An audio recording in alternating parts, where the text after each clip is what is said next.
Bueno, muy bien. En este espacio, en esta ocasión, vamos a hablar de los lineamientos curriculares del área de humanidades y lengua castellana, un área que también hace parte de las áreas fundamentales dentro de la Ley 115 de 1994.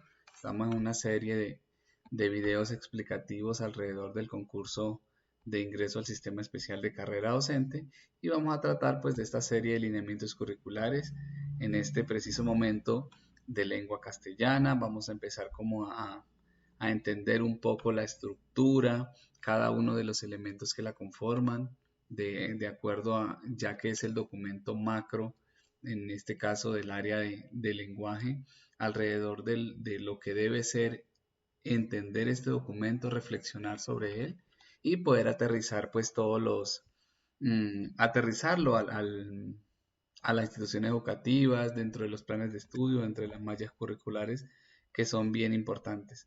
Pues este no es que es un documento que tiene que ser, usted tiene que aprendérselo de inicio a fin, sino que es en el caso del perfil, los docentes que se han presentado para esta área, pues hay que entender como la finalidad, como el objetivo que tiene de plantear unas ideas alrededor de apoyar la labor docente, de ser una referencia, por eso hacen parte de los referentes nacionales, de los referentes de calidad del Ministerio de Educación Nacional, porque es un documento orientador. Reitero que este debe ser aterrizado a los estándares, a los planes de estudio, a las mallas curriculares de las instituciones educativas, pero sí da unas luces bien interesantes alrededor de lo que se busca con respecto a humanidades y lengua castellana. Cómo debe ser el proceso curricular en los territorios, a qué se le debe dar prioridad, atender esas prioridades, cómo se debe definir esa programación curricular. De hecho, aquí lo que se expone es una propuesta alrededor digamos, de los acercamientos con el área, pero estos sin duda deben ser, reitero, contextualizados, ¿sí? Un punto de partida para contextualizarlo de acuerdo a las realidades de las instituciones educativas. Es muy claro, de hecho, en su introducción, este documento habla mucho de esa contextualización de este material en torno a lo que se debe presentar. Pues es un documento que está establecido en 5 capítulos. Hoy vamos a hablar de las generalidades. Vamos a profundizar un poco en cada uno de esos capítulos, en cada uno de los elementos que conforman esos 5 capítulos, pero quiero que como entendamos esa secuencia, porque como estamos yendo de lo general a lo específico, porque después de estos lineamientos vamos a hablar de los objetivos del área de lenguaje, vamos a hablar de los estándares y vamos a hablar de los estándares básicos del área de lenguaje. Entonces, es fundamental que entendamos como toda esa estructura alrededor de lo que puede suceder en, pues en este proceso de socialización de cada uno de los capítulos que trae que trae los lineamientos curriculares del área de lenguaje. Aquí es fundamental entender esos 5 capítulos como esos elementos macro que nos permiten a nosotros entender todas las dinámicas que giran al lenguaje, porque está planteado en la Ley General de Educación. Entonces, esos 5 capítulos, el número 1 es que es un proceso como de diagnóstico donde se hace un análisis alrededor de unas posturas de unos autores que han estudiado el lenguaje, la literatura y la educación. El segundo capítulo que vamos a profundizar es sobre las reflexiones sobre la relación currículo con proyecto educativo institucional, ese PEI que de hecho nos permite aterrizar todos estos referentes nacionales, porque hacemos parte de un contexto nacional, pero debemos tener en cuenta la descentralización, debemos de tener en cuenta los territorios, pues para la aplicación de esta documentación. Luego viene un poco la concepción del lenguaje, de lo que se entiende desde los lineamientos curriculares. El cuarto capítulo habla sobre los ejes desde los cuales pensar las propuestas curriculares del área de humanidades y lengua castellana.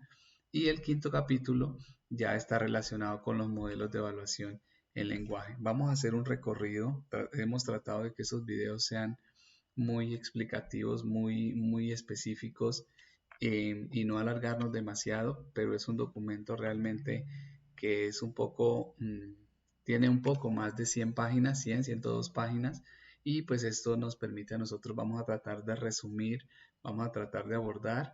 Vamos a empezar con el capítulo número 1 que hace referencia como al diagnóstico desde el lenguaje y la literatura y la educación. ¿Sí? Esos son los tres elementos que nos permiten a nosotros la reflexión o cómo se puede abordar, que de hecho a mayor profundidad podemos empezar a plantear qué han dicho los autores con respecto al lenguaje y el lenguaje sobre la educación, qué relaciones están de ese lenguaje con la literatura, entendiendo esa literatura como la orientación discursiva hacia otros elementos significativos que tienen que ver con la educación y con el significante artístico también, ¿no?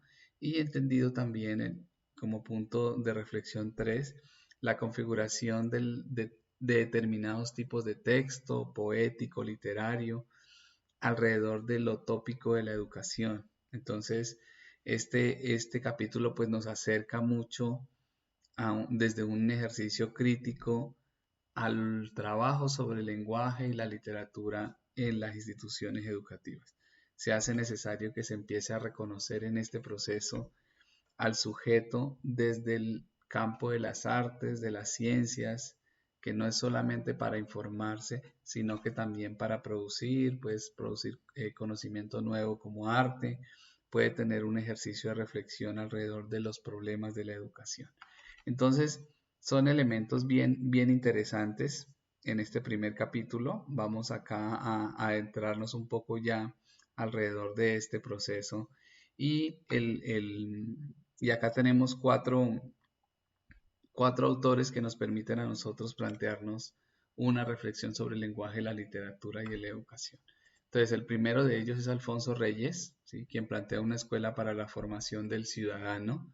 Es una referencia que aparece en los lineamientos, ¿sí? Entonces, ahí es donde él empieza a hacer como una revisión del pasado inmediato del lenguaje, cómo se empieza a plantear en cada uno de los países, cómo se empieza a pensar, qué empieza a mostrar ese balance, qué es lo que Reyes lo que hace es como unos elementos históricos alrededor de la formación del ciudadano, empieza a destacar los perfiles de la escuela del siglo XX, como que con qué características nos encontramos, luego las escuelas también preparatorias, como esos elementos fundamentales alrededor de la historia de la humanidad, como un comparativo entre los profesores de ayer y hoy, las teorías alrededor de los obstáculos para la imaginación. Entonces, ese es un primer acercamiento que, que de hecho vamos a ver solamente las matices, ¿sí? Porque nos interesa más como profundizar en estos elementos de estructura de los lineamientos, qué es lo que nos aporta en esa construcción de los estándares, de hecho, ¿no? Eh, Alfonso Reyes en la continuidad de sus procesos, él empieza a tocar la lengua, cómo los códigos pues empiezan a enseñar, se aprende de hecho desde la interacción, desde esa necesidad de uso, práctica, participación en contextos pues reales, ¿no? Entonces, eso es fundamental y ya la educación también se empieza como a tocar esas categorías gramaticales, sobre todo en la secundaria, en la educación media, en los mismos procesos universitarios, pues son elementos que nos permiten a nosotros ya empezar a plantear procesos de estudio de la lengua, cómo habla la gente, analizar el discurso. Ese es un punto bien importante, o varios de los puntos bien importantes que toca Alfonso Reyes, ¿no? Entonces, el número 2, ya Arreola habla de una educación con vocación autodidacta, incluso hace la referencia de cuando empieza a cuestionar fuertemente la educación formal alrededor pues de que no debe responder como a ideales políticos, sino que por el contrario debe ser un sitio, la escuela debe ser un sitio de discernimiento, de debate, ¿sí? Debe empezar a plantear pues muchas cosas alrededor de la palabra, debe empezarse a generar preguntas para responderse. Eso alrededor, reitero, de lo que están planteando los autores sobre sobre el lenguaje. Hay alguna similitud entre Arreola y Reyes cuando hablan de la figura autodidacta, de proponer transformar, en este caso, por ejemplo, la universidad hacia una vocación de autoaprendizaje, de autodidáctica, ¿sí? El otro autor que también hace la referencia muy fuerte al lineamiento curricular, pues Ernesto Sábato, cuando habla de menos información y más espíritu crítico en la escuela. ¿Sí? Entonces, el desarrollar pensamiento crítico también va muy ligado a los procesos de desarrollo de lenguaje, empieza a proponer que los programas curriculares y los libros de texto dejen de ser un obstáculo para alcanzar procesos como ya preestablecidos, sino por el contrario, pues empiecen como a dar elementos para que se desarrolle pensamiento crítico. Hay que buscar enseñar literatura más allá de como de elementos taxonómicos, y por el contrario lo que se empieza a plantear es la necesidad de resolver problemas alrededor también de la literatura, ¿no? Y obviamente también hacen unas similitudes con los otros autores de los cuales ya se ha hablado anteriormente. Y el último es cómo el estudiante deja de ser estudiante, que es una propuesta de Ortega y Gasset. Aquí también se empieza como a hacer una descripción de los estudiantes alrededor de teorías de indagación, qué sucede con los abismos grandes que se dan entre el estudiante y la ciencia. Se empieza como a investigar un poco más la necesidad del deseo del estudiante por aprender conocimientos científicos. Se empieza a hablar de hecho de las similitudes que hay con Reyes, con Arreola, con Sábato, en el ejercicio de responder, ¿sí? Al imaginario de las verdades de la ciencia, qué es lo que se tiene que interiorizar, de qué se hace necesario tomar distancia. Esos elementos son la primera parte, digamos, que habla de lenguaje, literatura y educación. Ya se empieza como a aterrizar en la importancia de que el escritor vuelva e interactúe en la escuela, por ejemplo, ¿sí? Se empieza a plantear posiciones fundamentales como para repensar el rol de la literatura, el arte literario en los ambientes académicos. Esa es como la primera parte o el primer acercamiento que se hace en los lineamientos curriculares. Ya en la segunda parte, donde se habla de currículo y proyecto educativo institucional, es decir, la relación de ambos. De hecho, si nos damos cuenta nosotros en las instituciones educativas, el PEI es el documento donde aparece el horizonte institucional, misión, visión, eh, que hace parte de ese horizonte, los principios filosóficos, pedagógicos, psicológicos, tiene un marco general de referencia y después de ese marco general de referencia, ¿qué es lo que aparece? Pues aparecen los anexos del PEI, ¿no? Están asociados.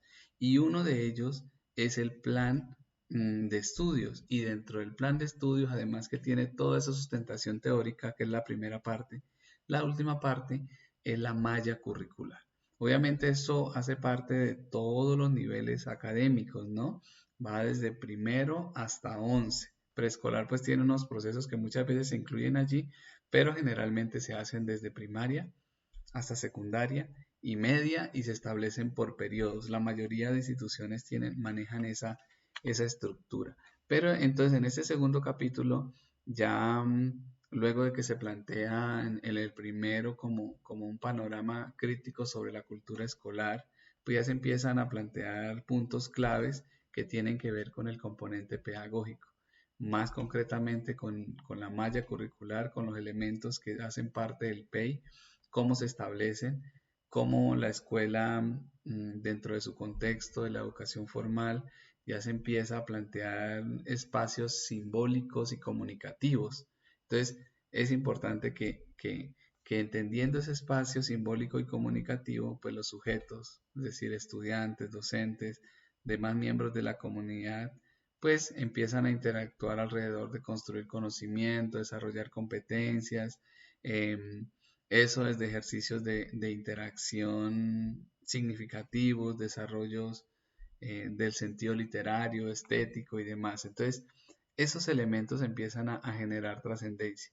Y para eso toca también 8 elementos fundamentales que rápidamente los voy a mencionar. El primero es el currículo como puesta en marcha del PEI, es decir, el currículo es un componente bien importante del PEI, hace parte de los procesos de los anexos que se dan en las instituciones educativas. Es importante que se desarrolle desde un pensamiento crítico, que se aterrice al aula desde procesos como de alguna manera que han permitido una planeación adecuada para que se dé después de esa planeación se dé la ejecución y luego se permita como retroalimentar ese proceso. Entonces, no podemos separar el pensar en el currículo de la planeación, por ejemplo, de la planificación, y esto es bien importante porque el currículo es una proyección del trabajo que se va a realizar en la institución educativa, que se va a realizar con los estudiantes. Es como visto desde un punto de vista investigativo, puede ser como una hipótesis sobre lo que puede suceder. Entonces, que se puede ir organizando en el camino, sí, es como una guía de los aprendizajes de los estudiantes. Así lo plantea eso en este primer ejercicio. Ya en el segundo, sabemos que hay un proceso que se construye desde el territorio, por eso se llama también asociado o está asociado más a la autonomía institucional, porque el PEI, el Proyecto Educativo Institucional, se construye en las instituciones educativas y es allí donde se plantean todos los elementos fundamentales en los que se quiere profundizar. Si bien hacemos parte de algo macro, pues también se puede ser muy específico dentro de las comunidades educativas y eso es el punto número 2 de este capítulo currículo y proyecto educativo institucional. Se hacen necesarios definir parámetros básicos a nivel regional y nacional, pero son como pautas para establecer esa autonomía institucional alrededor del currículo o por eso se empieza siempre con un diagnóstico, por eso se empieza como a generar unos procesos o unos parámetros para regular el currículo institucional y que este de hecho pues sea un aporte valioso a la institución educativa porque lo estamos haciendo para nuestra institución educativa. El tercer punto entre currículo y proyecto educativo institucional pues tiene que ver con la pertinencia.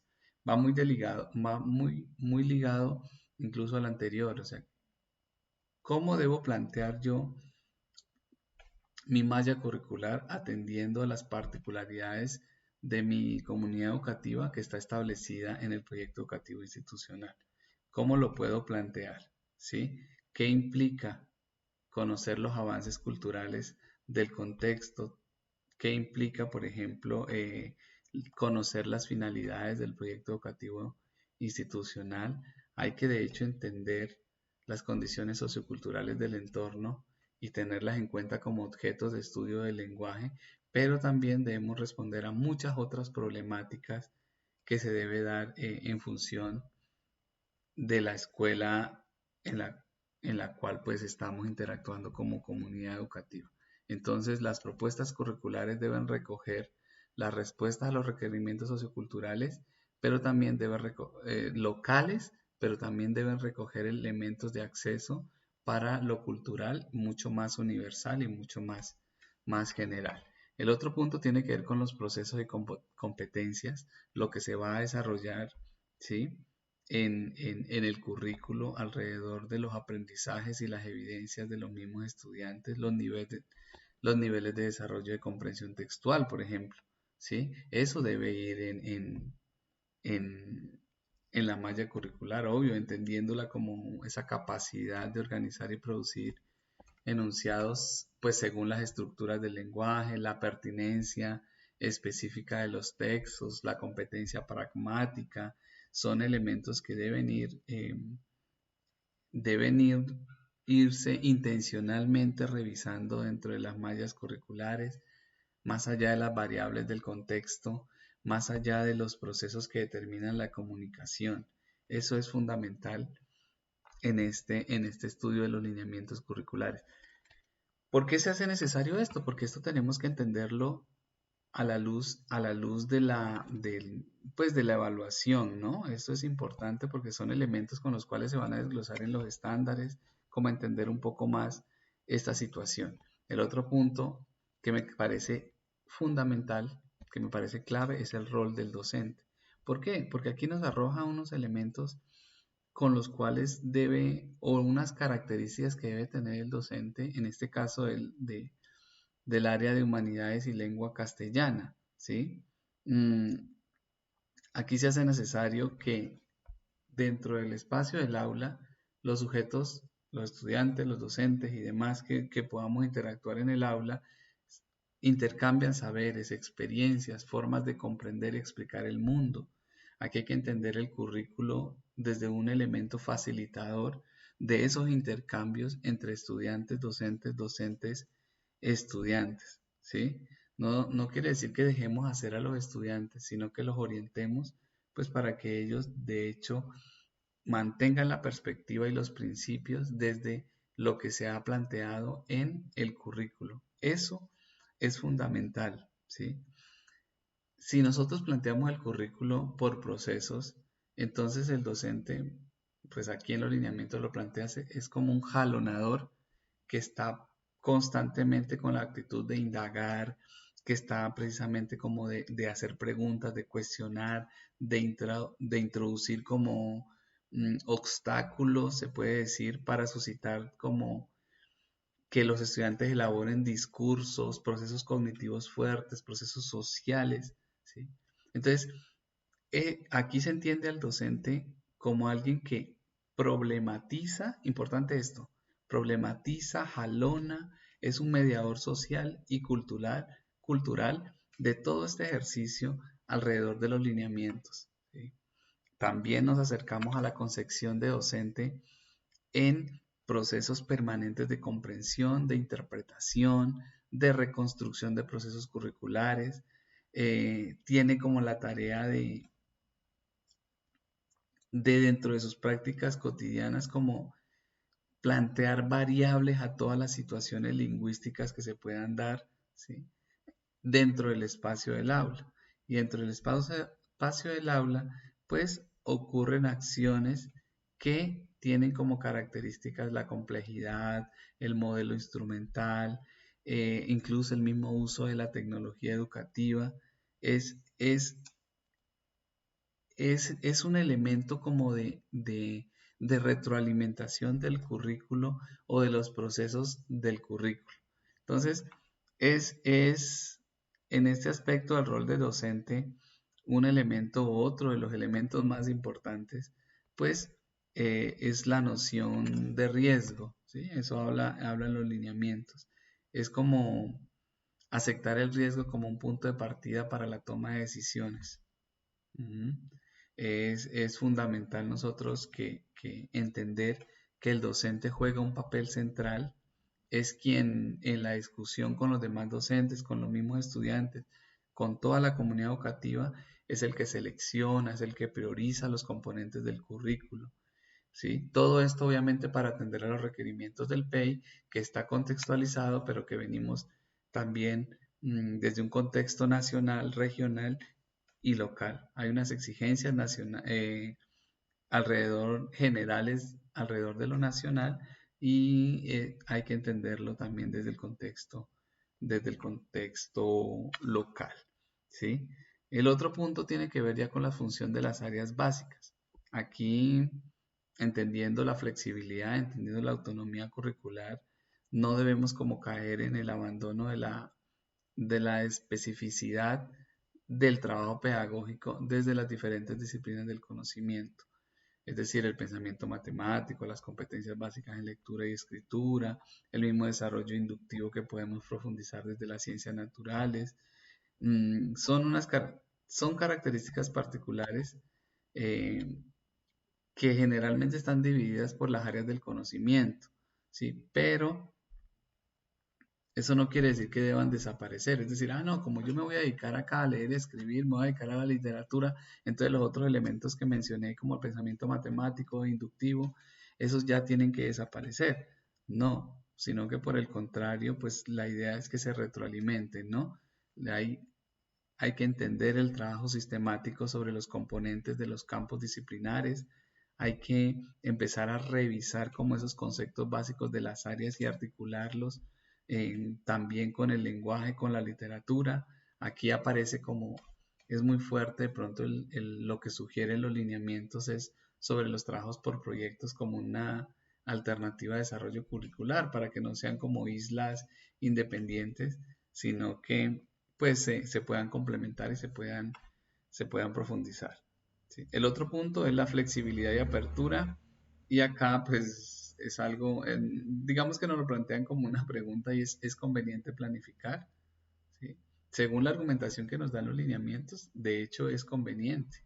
¿Sí? Ahí en los procesos, esto es clave para los que van a presentar y no solamente en lenguaje, sino también en todas las demás áreas. Aquí se genera una sustentación muy fuerte a la necesidad de planeación, a pesar de que en las instituciones educativas en la realidad hay muchas críticas radicales sobre la planeación y el mismo lineamiento es muy fuerte en conocer esos procesos y hacen una pregunta muy curiosa. ¿Acaso es pensable una escuela en la que la planeación esté ausente?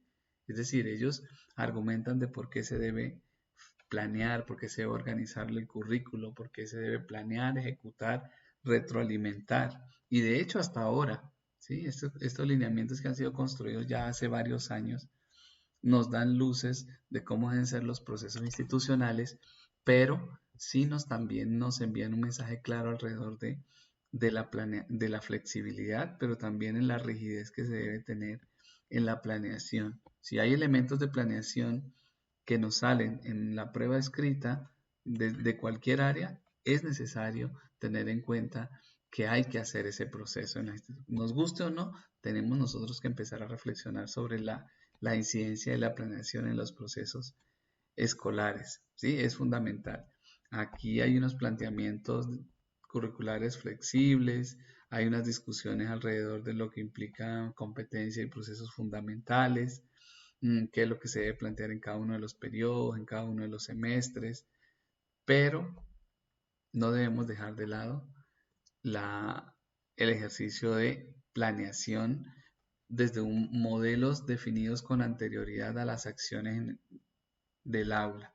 ¿Sí? Es decir, acá yo digo, bueno, me voy a enfrentar con estos estudiantes, voy a interactuar con ellos desde humanidades, desde lengua castellana, desde lenguaje, entonces tengo que llevar los procesos como se deben dar. Sí, ya que pueden haber, por eso también es un proceso flexible, acá dice, ¿no? Porque a la hora de aterrizarlos al aula, a entrar en contacto con los estudiantes, pues ellos van a surgir algunos cambios que se hace necesario revisar, adaptar, retroalimentar el mismo proceso.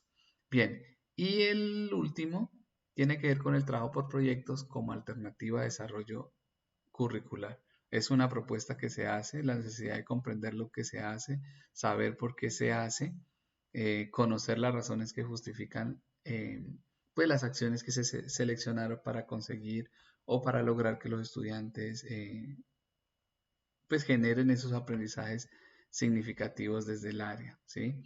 En el mismo planteamiento de los procesos curriculares ya se empiezan a denominar como proyectos, empiezan como a hablar de proyectos pedagógicos, proyectos de aula, proyectos centrados en el interés de los estudiantes, proyectos integrados que está basado pues también con otras áreas.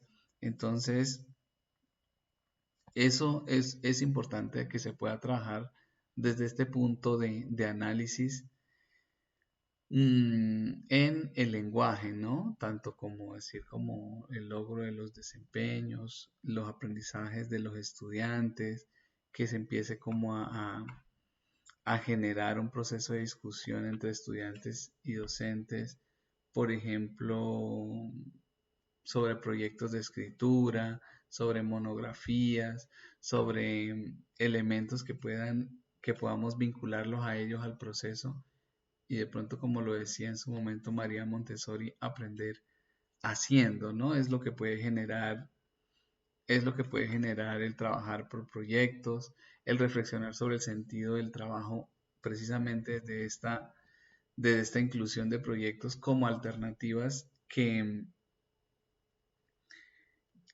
como que se adaptan a los modelos de organización y desarrollo del currículo, ¿sí?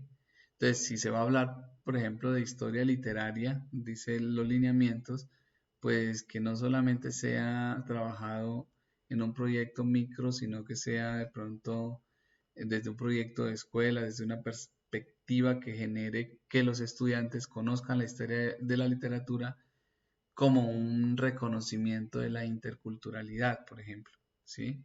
Entonces, los proyectos lo que hacen es acercar a las temáticas, a desarrollar habilidades básicas de lectura, de escritura. Eso son elementos que se resaltan del grupo de currículo y proyecto educativo institucional. Todo es fundamental esa discusión, profes, en las instituciones educativas. Mire que el currículo, y termino con esto este capítulo 2. El currículo tiene unas generalidades que son de referencia nacional, como estos lineamientos que estamos viendo, pero estos deben ser discutidos, aterrizados, reflexionados o como ustedes lo quieran llamar, dentro de las instituciones educativas, articulados con el proyecto educativo institucional. Y esto no sucede solamente con el área de lenguaje y humanidades, sucede con todas las áreas del conocimiento, en todos los cargos, en todos los niveles educativos. Debe haber un aterrizaje de esa referencia nacional a las aulas de clase. Bien, entonces vamos a continuando con este proceso, vamos a revisar acá, vámonos con el 3, que es un poco más corto, alrededor de la concepción del lenguaje. El lenguaje, el primer punto lo asocia con la significación y la comunicación, de cómo se empieza a plantear la competencia lingüística como horizonte de un trabajo pedagógico, ir más allá de la competencia comunicativa con esta competencia lingüística. Acá se empieza a plantear también la interpretación pedagógica desde una orientación normativa e instrumental basada en la teoría gramatical, en la formación del centro de la lengua como objeto de estudio. Aquí ya empezamos a hablar de la morfología, la sintaxis, la fonética, esos aspectos que deben tener una gran relevancia en la escuela, ¿no? Entonces los currículos, por ejemplo, en el campo de la literatura, del lenguaje mejor, deben estar marcados por, pues los lineamientos habla del gramaticalismo y memorización de las normas lingüísticas. Esos son elementos que nos permiten a nosotros tener una concepción general de lo que se busca en el área y cómo se pueden dar pues los procesos, ¿no? Importante que se empiecen a plantear o aterrizar en las ideas centrales del enfoque semántico comunicativo, teniendo en cuenta lo que se habla alrededor en la actualidad, el trabajo por la construcción del significado, el reconocimiento de los actos comunicativos como una unidad de trabajo, el énfasis en los usos sociales del lenguaje que son fundamentales en los procesos de interacción en la escuela, el ocuparse de diferentes tipos de textos y discursos que en algún momento los hemos tocado cuando profundizamos en la lectura crítica dentro de este curso, la atención a los aspectos pragmáticos y socioculturales. Todo esto son indiscutibles cuando hablamos pues, del lenguaje, ¿no? Pero también es fundamental centrar la atención en procesos de significación, no solo en comunicación. Esto porque ya empezamos a fortalecer como o a enriquecer mejor el trabajo pedagógico alrededor de la concepción del lenguaje. Más allá de eso, hacia la significación, es una orientación relevante, es ampliar la noción del enfoque semántico comunicativo en los procesos de constitución de los sujetos, es empezar como a través del lenguaje configurar un universo simbólico, cultural de cada sujeto, ¿no? Obviamente dentro de la relación e interacción con otros sujetos, bien sea con los mismos estudiantes, con con los docentes, empezar a hablar nosotros de significación dentro del lenguaje desde un ejercicio más amplio, pues empieza a plantear diferentes caminos mmm, como de significado y sentido de los signos, ¿sí? Entonces, de empezar como a construir esos sentidos y esos significados, de empezar a ver la forma como establecemos la interacción con otros seres humanos, cómo nos vinculamos a la cultura y a los saberes, cómo nosotros podemos establecer la dimensión de los procesos de transformación de la experiencia humana en significación. Así empieza como a plantearse este proceso, hacen una referencia de Humberto Eco sobre la perspectiva semiótica planteada o entendiéndose como la estructura abstracta de los sistemas de significación, es decir, lenguaje verbal, juegos de cartas, señales de tráfico, códigos iconológicos y otros aspectos pues que como que se empieza a profundizar desde mm, la propuesta de Humberto Eco. Entonces, ese es el punto hacia la significación. Luego nos encontramos con algo, con las habilidades comunicativas en la concepción del lenguaje, leer, escribir, hablar y escuchar, que esto aplica para todos los idiomas.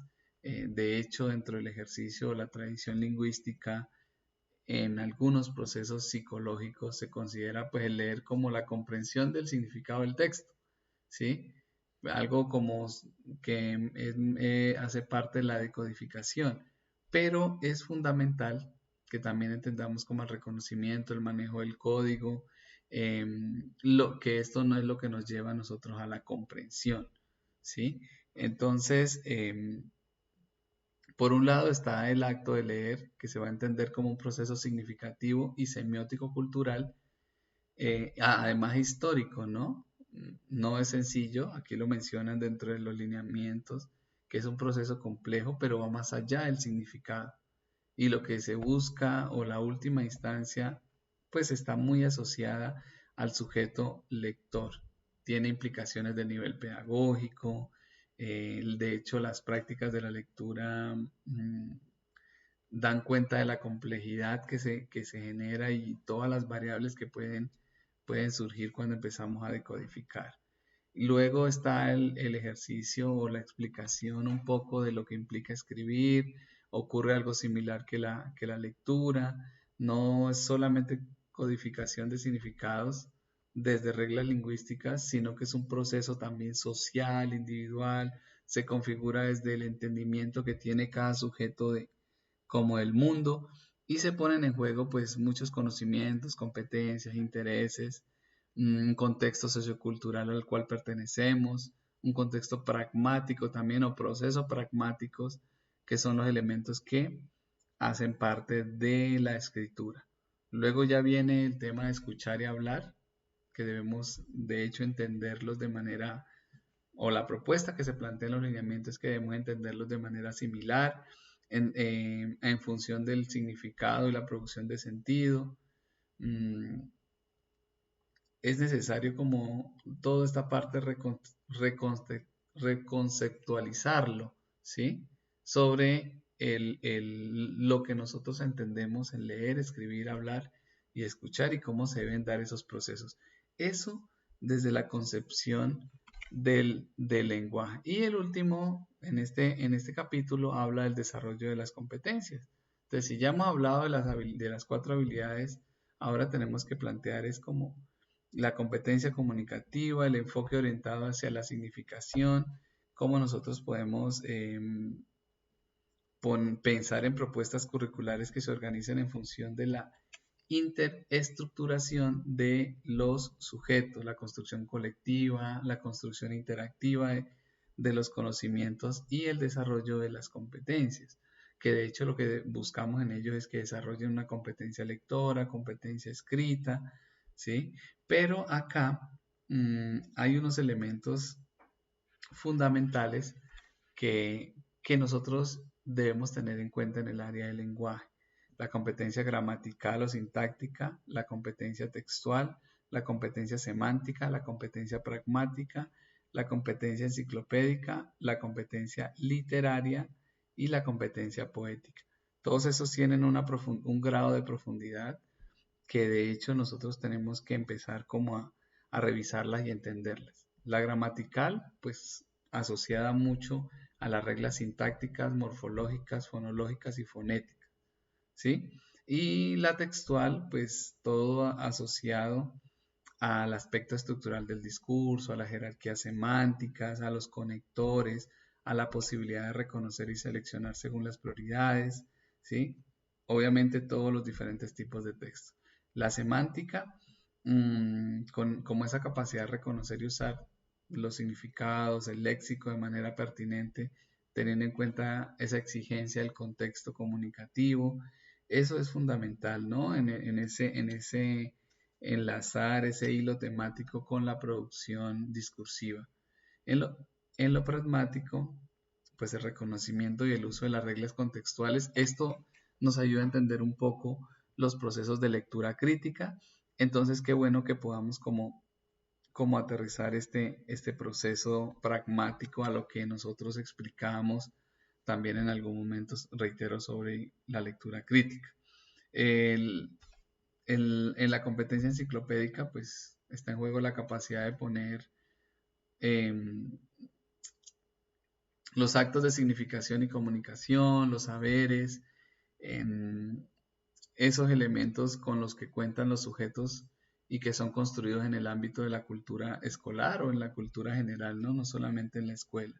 La competencia literaria, desde la capacidad de poner en juego los procesos de lectura y escritura, ¿sí? El saber literario, la competencia poética como esa capacidad del sujeto para inventar mundos posibles a través pues, de los lenguajes, ¿no? Innovar y demás, haciendo uso de una búsqueda de estilo literario personal, podemos decirlo, en ese proceso. Vámonos para el capítulo 4, para no alargarnos mucho, que este video nos está saliendo muy largo, pero se hace necesario porque es un documento, reitero, de 100 hojas que quiero sintetizar y poder entender. El 4 tiene que ver con los ejes, lo voy a mostrar acá, con los ejes alrededor de los cuales se deben pensar las propuestas curriculares. Y aquí es fundamental pues que podamos el número 1, estos ejes que se piensan, por ejemplo, en las competencias, los desempeños, son el referente de trabajo curricular, en este caso los procesos de construcción de sistemas de significación, puede ser un eje, los procesos de interpretación y producción de textos puede ser otro eje, de hecho los procesos culturales y estéticos asociados al lenguaje puede ser otro eje. Entonces empecemos el primero, el eje referido a los procesos de construcción de sistemas de significación. En este es importante hablar de sistemas de significación desde el conjunto de signos, símbolos, reglas sintácticas, pragmáticas y contextos de uso. Es decir, lenguaje en general, lenguaje verbal, oralidad, escritura, lenguajes de la imagen como cine, publicidad, caricatura, señales. Estos elementos hacen parte de este eje. El otro eje, o mejor, ya entendiendo este eje de procesos de construcción de sistemas de significación, pues tiene otros elementos que tienen que ver con el nivel de construcción o adquisición de sistemas de significado, tiene que ver con un nivel de uso, un nivel de explicación del funcionamiento de los sistemas de significación y un nivel de control sobre el uso de los sistemas de significación. Y es aquí donde ya empiezan a plantear los niveles de desarrollo del sistema de escritura, por ejemplo, en los niños, para el caso de la educación inicial, esos 3 niveles. Se empieza a hablar de los medios de comunicación masiva y luego vamos con el otro eje que es referido a los procesos de interpretación y producción textual. Todo esto están asociados mucho a la lectura crítica, ¿no? Entonces, y a los procesos de lectura crítica por un lado y otro a los procesos de interpretación, porque el nombre está planteado así, interpretación y producción de textos, ¿sí? Entonces son procesos referidos a los niveles intratextuales, a los niveles intertextuales, ¿sí? Y al nivel extratextual desde el ejercicio o el orden pragmático. nosotros podemos encontrar esos tres niveles, ¿sí? Intratextual, intertextual, extratextual, cada uno con unos componentes, el semántico, el sintáctico, en el caso del intratextual, en el caso del intertextual, el relacional, y en el caso del extratextual, el pragmático. ¿Y de qué se ocupa el intertextual? Se ocupa de las microestructuras y de las macroestructuras y de las superestructuras y del léxico. El caso del intertextual, de las relaciones con otros textos, y la extratextual con el contexto. Todo esto nos lo arroja el capítulo 4. Y también nos plantea una tabla donde se empieza a revisar el entendimiento de cada uno de esos niveles y componentes y ocupaciones, pues que yo les hice, que les describí, digamos, de alguna manera. El otro punto es el eje referido a los procesos alrededor de los niveles o de las categorías de análisis de la producción escrita, ¿sí? Y acá hay varios niveles. El primero es la coherencia y la cohesión local, que, bueno, se basa en producir al menos una proposición, contar con concordancia entre el sujeto y el verbo, segmentar o delimitar debidamente la proposición.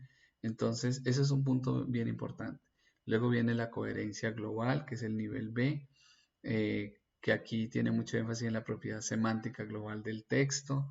Esto es clave también para entender esta parte en las pruebas escritas, ¿sí? Luego viene la coherencia y la cohesión lineal, que ya es como la hilación de las proposiciones entre sí, es decir, establecer vínculos, relaciones y jerarquías entre las proposiciones que se construyen como unidad generales de significado, un párrafo, por ejemplo. La coherencia, pues ya lineal, tiene que ver también con conectores, con señalizadores, con signos de puntuación, deben cumplir una función lógica, hay además de lógica, pues estructural, ¿sí? Y está el nivel D, que es el pragmático, que, que tiene que ver con la intención, que tiene que ver con la pertinencia, la superestructura, que lo mencionamos en la parte de arriba. Luego viene la conceptualización del proceso lector, cuál es el concepto de lectura desde un proceso de construcción de significados a partir de la interacción con el texto, el contexto y el lector. También plantea el muestreo, la predicción y la inferencia en los procesos lectores, los propósitos, los conocimientos previos, el nivel de desarrollo cognitivo, la situación emocional y la competencia del lenguaje.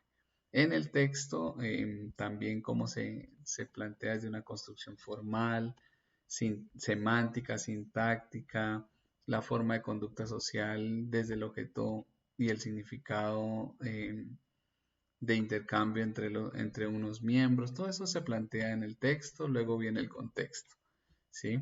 El otro eje referido a los procesos son los procesos culturales y estéticos asociados al lenguaje, cómo se plantea el papel de la literatura.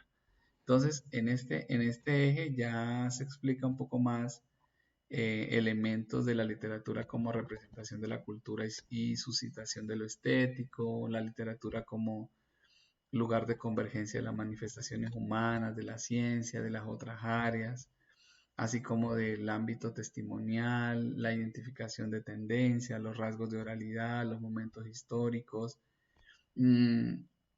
la base de las dimensiones estética, historiografía y sociología, desde la misma semiótica, desde ahí se plantea eso, ¿no?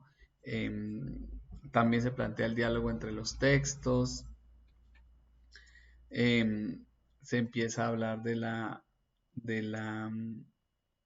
los docentes de esta área como una concentración en lo propiamente lingüístico, con una tendencia como a lo normativo, es decir, enfatizan en la competencia lingüística, ¿sí? Entonces, aquí es bien importante porque aquí vuelve otra vez a retomar elementos de lo que se busca del docente de área de lenguaje. Los docentes que se concentran en la información general sobre la literatura, con la lectura de algunas obras o textos consignados en los libros de texto. Entonces, los docentes que privilegian el estudio del lenguaje desde una perspectiva pragmática. Aquí habla los docentes que privilegian el análisis literario, todo sobre la base del dominio conceptual y teórico de las dimensiones mmm, y categorías y estrategias pedagógicas de recontextualización. ¿Sí? Es lo que nos separa él o lo que nos ofrece los lineamientos. Mm, sigamos con el eje referido a los principios de interacción y procesos culturales implicados en la comunicación. Y aquí ya hace la referencia a trabajar sobre los derechos y los deberes de la comunicación, sobre los límites y alcances de la misma. Em, Se refiere más al reconocimiento de los múltiples códigos sociales, culturales, lingüísticos, entender los procesos de comunicación de los mismos estudiantes, de sus culturas, de su contexto. Entonces se hace necesario, de hecho, revisar esas estructuras más generales de la comunicación, más allá de lo que yo pueda plantear. Y complementado al anterior, pues hay una diversidad étnica y cultural que debemos entender en Colombia, ¿no? Y acá se hace un estudio, bueno, 64 lenguas, 292 variantes dialécticas que se han estudiado por el Centro Colombiano de Estudios de Lenguas Aborígenes. Entonces, como entender esa clasificación, pues es bien importante. De hecho, nos la muestran en los lineamientos. mmm, Cada una de esas lenguas maternas, ¿sí? Y que nosotros debemos partir de allí en la lectura y la interpretación de ese contexto cultural, que debemos, de hecho, esas lenguas maternas poner en funcionamiento todos los sentidos y suprasentidos para buscar el desarrollo del pensamiento, entender que la vida de esas lenguas maternas es la oralidad, mm, esos, que las lenguas indígenas no pueden, digamos, no pueden como continuar mm, adaptándose a un lenguaje, digamos, general. Ellas poseen una estructura fonética, sintáctica, semántica y gramatical como cualquier otra lengua, y eso hay que entenderlo en los procesos que se desarrollan con los mismos estudiantes, entender la cosmovisión de los pueblos, por ejemplo, guambianos, ¿sí? Que tienen una configuración como espiral en forma de caracol. Son elementos que podemos revisar, la lectura en la naturaleza, la territorialidad. Volvemos al punto de contextualizar cada uno de estos elementos. Y así nos arrojan una serie de mitos de la Amazonía también, nos dan unas lecturas que enriquecen estos ejercicios, unos ejemplos, y nos plantean también un eje referido a los procesos de desarrollo de pensamiento. Y en estos procesos de desarrollo de pensamientos, pues ya se empiezan a hablar de estrategias cognitivas para facilitar la comprensión textual, actividades de lectura antes, durante, estrategias pedagógicas de la lectura que podemos nosotros, de hecho, puede salirnos en algún texto de prueba escrita, la técnica del recuento, la relectura, el parafraseo, ¿sí? Las redes conceptuales. Hay estrategias de metacognición que también nos sugieren los lineamientos curriculares para mejorar la comprensión de lectura, estrategias para el aprendizaje de información. Esos elementos mmm, que tienen que ver con este cuarto capítulo, pues nos lleva ya necesariamente al quinto y último que les voy a mostrar acá, eh, que son los modelos de evaluación en lenguaje, ¿sí? Entonces los modelos de evaluación que los tengo acá ya son la evaluación como de procesos, qué herramientas hay en el aula.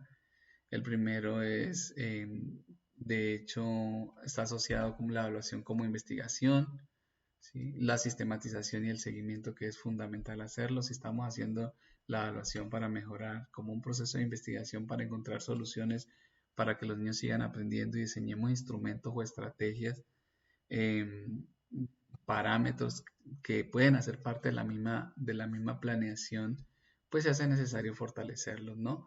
Hay que hacer una sistematización de esos procesos de evaluación y hay que hacer un seguimiento desde los procesos integrales, desde los mismos procesos sistemáticos, continuos, permanentes, que se deben dar en las instituciones educativas, la evaluación entendida como modelos de procesos, ya que venimos hablando de la evaluación como investigación y de su importancia, pues la necesidad de pensar en la evaluación desde diferentes componentes para fortalecer como los procesos educativos, entendiendo la complejidad en las cuales se dan pues las interacciones de enseñanza-aprendizaje, establecer rúbricas, la evaluación referida a los estados iniciales, que se pueda plantear modelos de procesos que se supongan como diagnósticos, ciertos saberes, habilidades y actitudes de los estudiantes. Mm, eso se plantea en el capítulo 5 de evaluación. La evaluación referida al sujeto desde procedimientos individuales, entender la diferencia, entender, respetar los ritmos y estilos de aprendizaje de los estudiantes. En la categoría 2 de este modelo de evaluación, pues está el análisis de la comprensión de lectura, que aquí ustedes saben que son el nivel literal, el nivel inferencial y el nivel crítico intertextual, que ya hemos hablado también un poco alrededor de este proceso en estos puntos. Y los modelos de evaluación del lenguaje también nos asocian mucho con los textos escritos en contextos de evaluación, pero esto es más para primaria y cómo nosotros podemos en esos textos escritos, pues revisar como la introducción, la fundamentación teórica, los principios de clasificación de criterios, el modelo general de las rejillas para los criterios de evaluación, entender esa rejilla como un instrumento de evaluación acertado, los tipos de texto que son importantísimos cuando hablamos de lectura crítica y la propuesta de las rejillas para evaluar, por ejemplo, un texto informativo como una ficha y demás. Estos elementos son los que arroja la malla curricular cuando habla de tipos de texto, informativos, narrativos, argumentativos, explicativos. Qué bueno que podamos sintetizar un poco en en este documento que nos brinda unos elementos fundamentales. Sin embargo, los estándares nos aterriza todo esto ya más a los aprendizajes, a los subprocesos, a los ejes temáticos que nos van a permitir a nosotros tener mucha pues, digamos, más conocimientos a la hora de plantearnos elementos para responder una prueba escrita. Y algo fundamental, que eso sí quiero profundizar también un poco más, es sobre el modelo o sobre el Servicio Nacional de las Pruebas ITFES, el modelo de pruebas desde dos tipos de texto. El texto argumentativo, por un lado, y el texto informativo por el otro lado.